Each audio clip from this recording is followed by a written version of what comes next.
E aí galera do Primeirão, salve salve, espero que vocês estejam bem. E aí seguindo a nossa sequência de aulas, vamos ao nosso tema 8, né? Que vai falar sobre a questão do Império, né, formado pelo Alexandre o Grande, Alexandre Magno, né, oficialmente. E a partir, né, do momento que ele sai da mesa da Macedônia, aliás, já que ele era nascido na Macedônia. Então a gente vai ver, né, como que esse império constituído, conquistado, organizado pelo Alexandre interferiu nessas questões culturais do Oriente com o Ocidente, que até então eram mundos que não se relacionavam. E a partir do império dele, acabou tendo uma fusão cultural muito grande, em que mais o Oriente começou a interferir, né, a influenciar o Ocidente do que o contrário, né? Digamos que o Alexandre ele tinha a concepção, né, ele tinha o ponto de vista que o Ocidente tinha muito mais a aprender com o Oriente do que o contrário, certo? Então vamos lá, né? Lembrando que esse tema aqui ele tem muita relação, por exemplo, com o tema 7 que nós vimos anteriormente, né? Então, da questão da Grécia, e aí eu preferi separar em dois temas, porque Grécia já é bastante complexa, Grécia já tem muitos elementos para serem estudados, né? Então, por mais que nós tenhamos ficado mais na questão da escravidão em Atenas e em Esparta, eu acredito que é interessante separar, né? Um tema para a Grécia e um tema para a gente verificar as questões do Império relacionado ao Alexandre, certo? Então vamos lá, né? Aí aqui uma breve, muito breve, bem resumida mesmo bibliografia do Alexandre e das conquistas que ele realizou, né? Que ele empreendeu, para a gente poder entender o como que isso influenciou na organização, né, na administração e no governo do Alexandre enquanto ele foi imperador aí da Macedônia. Esses territórios todos dominados. Então vamos lá. Ele, como diz aqui, nasceu em 356 a.C., na Macedônia, que é uma região ao norte da Grécia, que até então estava sob domínio da Magna Grécia, né, como se chamava a Grécia naquele momento. E aí, quer dizer, é uma região sem muita autonomia. Então, por mais que o Filipe II, o pai do Alexandre Magno, fosse rei também, eles estavam sob supervisão, digamos, né, da Grécia e das cidades gregas ali. Num determinado momento, porém, o Filipe II, né, o pai do Alexandre, começou a organizar um exército fortíssimo, muito bem treinado, com estratégias de guerra inovadoras, e aí começou a se impor, né, e começou a elevar a Macedônia a um status de força militar. Então começou a ser enxergada, né, a Macedônia pelo restante da Grécia de uma forma diferente. Então já não era uma mera região invadida, né, subjugada ali menor, já era uma região que começou a ter um avanço grande militar e que já estava em pé de igualdade, digamos, com o restante das cidades gregas. Tanto que, não à toa, né, como diz aqui no segundo tópico, em 336, quando Filipe II foi assassinado, o Alexandre, né, com 20 anos de idade, só a gente fazer uma matemática básica aqui, né, unindo os dados de data do primeiro com o segundo tópicos, que a gente vê que ele tinha 20 anos de idade aí, ele não somente virou rei dos macedônios, mas também ele virou comandante do exército macedônio, assim como o pai já era, então ele herdou tanto o posto de rei como de comandante do exército e chefe da Liga de Corinto, que também estava em poder do pai dele. Então ele herdou essas conquistas, né, esses postos de importância, digamos, do pai, do Filipe II. E bastante interessante também que o Alexandre Magno ele foi aluno do Aristóteles. Então, né, filósofo extremamente conhecido da Grécia Antiga, o Alexandre foi aluno do Aristóteles. Então, obviamente, o Alexandre não era um mero rei com sabedoria militar. Ele era muito bem estudado, muito bem instruído, por ter sido aluno do Aristóteles. Então, é um dado bem interessante e que com certeza ajudou muito o Alexandre na autoestima, né, na confiança e no conhecimento que ele tinha que aplicar a partir do momento que ele virou o rei dos macedônios, né? Essa Liga de Corinto, então, que o Alexandre se tornou chefe, que o pai dele era chefe também, era uma união de todas as cidades gregas naquele momento, exceto Esparta, porque como a gente já conversou anteriormente, e alguns de vocês já sabem, Esparta eles tinham uma prepotência muito grande, que se justificava, porque eram guerreiros, né, extremamente hábeis, a arte da guerra era o ponto alto, né, era o ápice dos espartanos, então eles consideravam que não era interessante, não era vantajoso e nem necessário que eles se unissem às outras cidades gregas, porque eles se consideravam superiores militarmente falando. Então eles não participavam da Liga de Corinto. E essa Liga de Corinto tinha como objetivo principal e praticamente único derrotar os persas. Porque os persas já tinham causado transtornos, né, aos gregos, principalmente aos espartanos, né, na batalha lá que retrata no filme, né, no quadrinho também, no 300 de Esparta ali. Então, aquela batalha foi extremamente importante, que nós conhecemos como Batalha das Termópilas, né? Então, os persas já vinham causando problemas para os gregos há algum tempo. E aí eles perceberam o quê? Que cada cidade-estado grega sozinha não seria capaz de enfrentar e derrotar os persas. Então elas se uniram.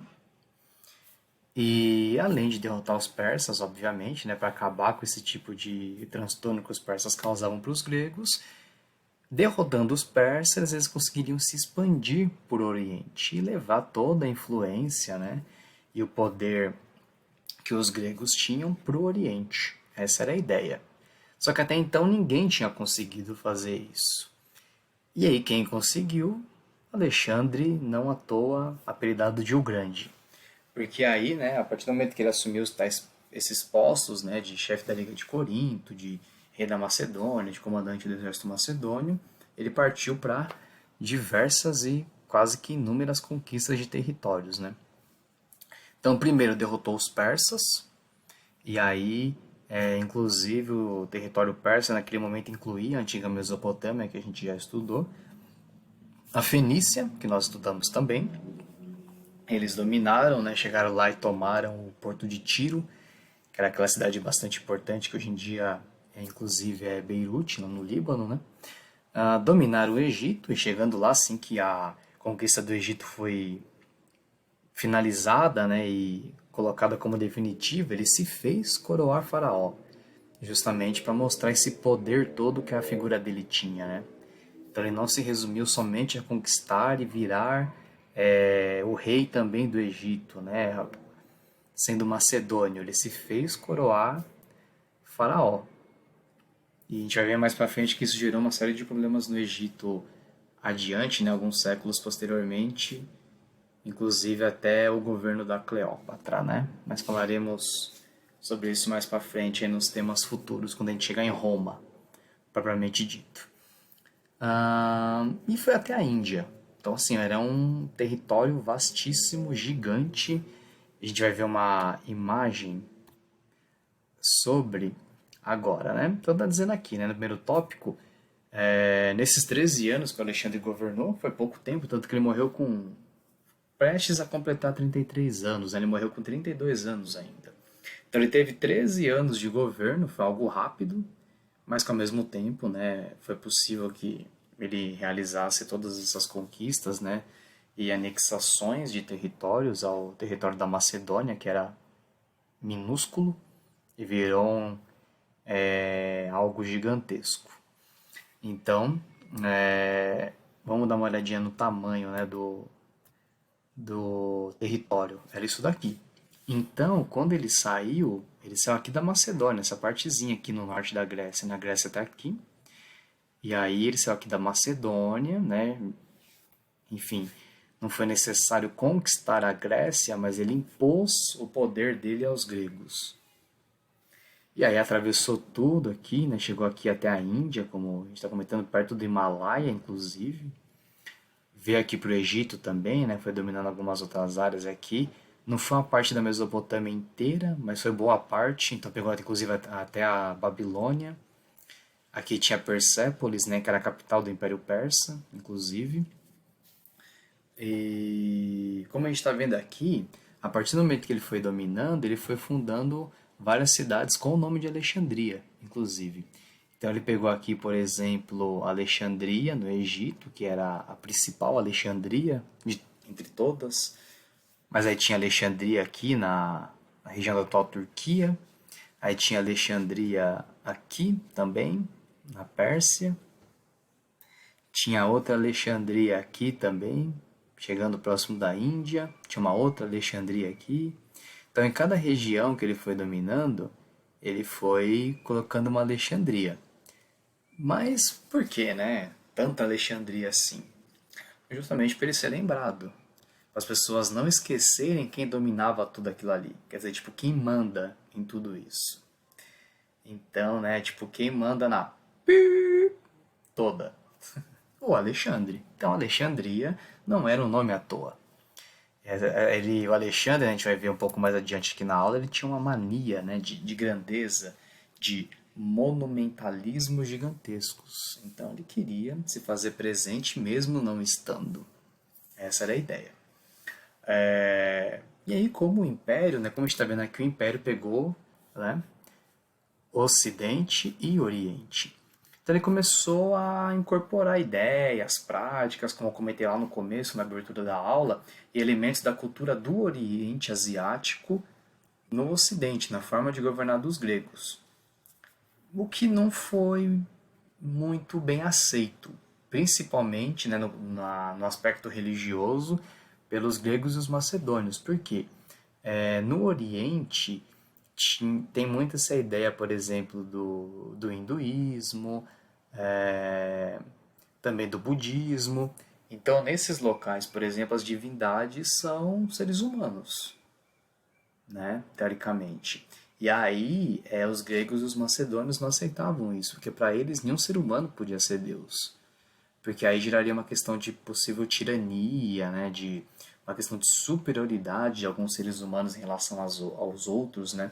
Então, por isso que para os gregos os deuses eram seres sobrenaturais e que eram imortais, justamente para serem diferentes dos seres humanos. Os seres humanos não eram imortais, né? Não são imortais.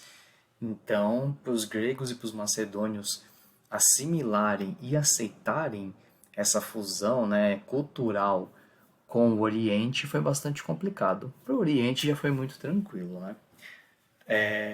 O nome que se deu, né, a toda essa incorporação, fusão, essa mistura, né, essa mescla, seja lá o nome que vocês quiserem que seja dado, foi de cultura helenística. Então a gente vai ver como helenismo também, né?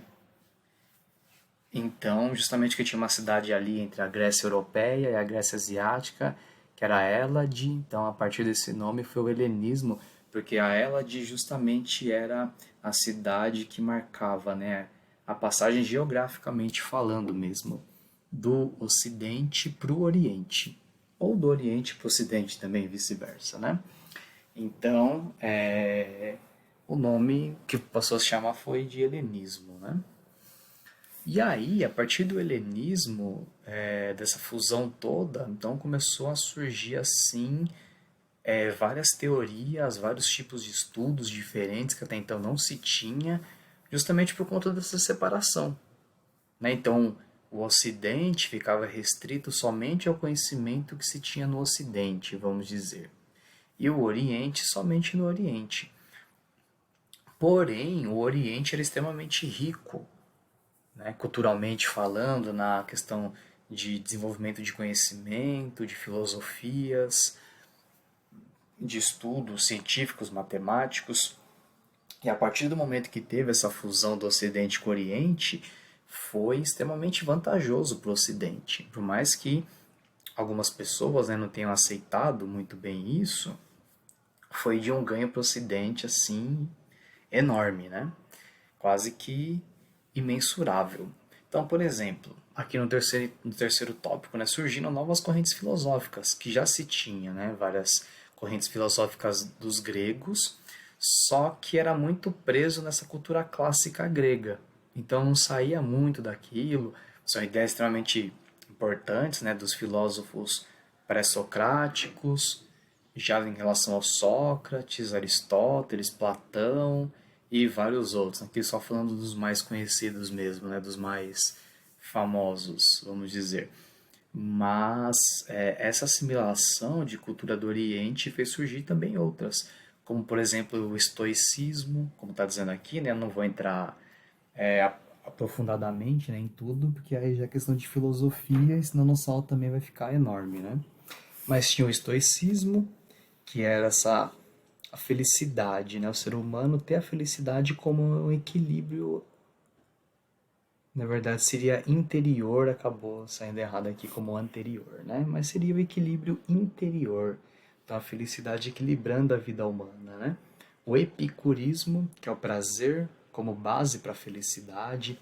Então, enquanto o ser humano não colocar em prática os seus prazeres, ele nunca atingiria a felicidade. Obviamente que a gente tem que agir com moderação, né, galera? Então não sejam epicuristas ao extremo, tá? Porque os prazeres não medidos podem virar desprazeres depois, tá? Então, cuidado com essa ideia aí. O ceticismo, né? O ceticismo é uma coisa mais realista, na minha opinião. Porque tem a questão do negativismo, né? O pensamento mais negativo, tipo, ó, a realidade é outra, né? Tem a expectativa e a realidade, trazendo para as ideias atuais, né? Então, vamos pegar leve que a realidade é mais embaixo, é mais dura, né? A felicidade, ela se obtinha em não se julgar coisa alguma, então você não deveria julgar nada, porque a partir do momento que você julga, você questiona, você critica, isso te leva a pensar, né, em determinadas e variadas possibilidades, então isso causava um estresse de vida muito grande. Então, a partir do momento que você não julga nada, vamos dizer assim, tipo, você fica meio alheio a tudo, a felicidade fica mais possível de ser atingida. Porque se você começar a pensar demais, a criticar, questionar demais, você vai ver que geralmente as coisas estão muito distantes daquilo que a gente realmente gostaria que elas fossem, ou como elas acontecessem, né? Mas é um modo de se pensar aí. E o conhecimento humano é relativo. Quer dizer, nenhum conhecimento humano é absoluto, é verdade absoluta, não é passível de ser mudado, não é o fim de tudo, né? Então, é relativo. Que pode ser para um, pode não ser para o outro. E assim vai, certo? A questão da matemática, por exemplo, né? Os caras lá, o Euclides, e principalmente, né, sobretudo o Arquimedes, desenvolveram a geometria e deram um avanço gigantesco na física mecânica, que foi... O Alexandre tinha muito interesse nesses caras, principalmente no Arquimedes, por quê? Foram inventadas novas armas, tanto de defesa quanto de ataque. Então o Alexandre ele foi muito beneficiado, né? O exército macedônio como um todo foi beneficiado por esses estudos aí do Arquimedes, principalmente. E aí, como eu comentei com vocês, né, Alexandre ele tinha uma mania de grandeza, né, muito grande, né, mania de grandeza muito grande, do Alexandre o Grande, então tá tudo meio que imbricado ali, né, tudo relacionado. E a questão dessas construções monumentais todas, né, grandiosas, luxuosas, que chamassem a atenção. Tanto que geralmente nas cidades chamadas Alexandria eram os principais centros culturais, por exemplo. Em outras cidades ocorriam, mas nas cidades chamadas Alexandria era que essa explosão, né, essa efervescência cultural toda acontecia de maneira maior. Justamente por quê? Porque era o nome da cidade, era a cidade que tinha o nome dele. Então, né, que era relacionada a ele diretamente. Então, Alexandre era um cara que fazia um marketing pessoal gigantesco para atender esse ego, né, enorme que ele tinha. O ego grande do Alexandre o Grande. Então, né, essa personalidade dele era muito narcisista, sim, podemos dizer, né? Muito voltado para si mesmo, certo? Então vamos dar uma olhadinha aqui, né? Por exemplo, na Biblioteca de Alexandria, aqui são as ruínas, né, do que sobrou após o incêndio que ela sofreu, já no fim do período ptolomaico lá no Egito, que a gente vai falar mais adiante. Aqui, né, uma reconstituição, esboço do desenho de como ela era. Então era um complexo grandioso, né?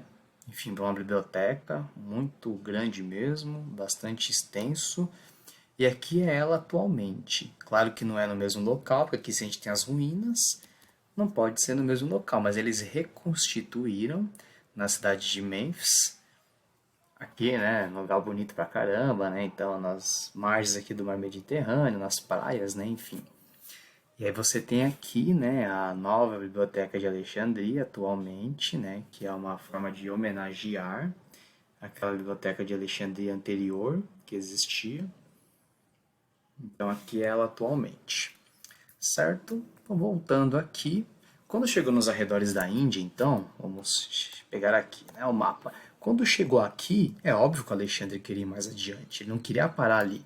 Só que o que aconteceu? O exército cansou. O exército dele não quis mais. Falou, Alexandre, na boa, a gente tá só o caco, a gente quer voltar para casa, não quer mais ficar dando rolê por aí não, já tá aqui na Índia, né? Não, um calorão do caramba, né? Tipo, a Índia é bem quente, né? Então acho que os caras ficaram de saco cheio de tudo e falou, Alexandre, na boa, imperador, vamos ficar por aqui mesmo, né? Já conquistamos lugar pra caramba, já são anos e anos de luta aí, né? Invadindo, morrendo, matando, então vamos ficar de boa por aqui mesmo? E aí ele não teve o que fazer, né? Porque ele ia se revoltar contra o próprio exército, ele ia acabar perdendo, né? Toda a autoridade e todo o suporte que o exército dava a ele, né? Então aí parou-se por ali, e aí com 32 anos então ele acabou falecendo em 323 a.C., como está dizendo, aqui no segundo tópico. A versão mais aceita de morte do Alexandre é que ele teria morrido em decorrência de malária, que ele teria contraído justamente ali nos arredores da Índia. Tem uma outra corrente menos aceita, né? Porém, que diz que ele foi envenenado por um inimigo. Mas, até que se prove o contrário, né? A mais aceita é essa de malária, certo? E aí, como a gente já viu com outros povos anteriormente, né? Quando um imperador assim, né? Um soberano muito importante acaba morrendo, geralmente o império se enfraquece. Porque ninguém consegue muito que atingir o nível daquela pessoa que morreu, né? Então os filhos do Alexandre eram pequenos ainda, né? Os dois que ele teve. Não tinham nenhuma idade, né? Nem possibilidade para assumirem como imperador ou imperadores, os dois juntos. E aí o império foi dividido entre os principais generais. Inclusive, quando a gente falou do Egito Ptolomaico e tal, né? Ficou ali a parte do Egito com Ptolomeu, por exemplo, né? Enfim. Mas aí foi dividindo os principais generais e durou nem mais de um século ali. Porque aí no século I, já da nossa era cristã, os romanos, né? Tinham que ser eles, começaram a invadir as partes ali ocidentais do Império Macedônio, na Grécia, e aí foram conquistando tudo. E a maior parte, né, das posses territoriais, dos territórios conquistados pelos macedônios, pelo Alexandre, acabaram sendo posteriormente dominados pelos romanos, Certo, galera? Então, finalizamos aqui nossa aula, né, no tema 8. Valeu, fiquem bem, se cuidem, tamo junto. Até a próxima. Tchau, tchau.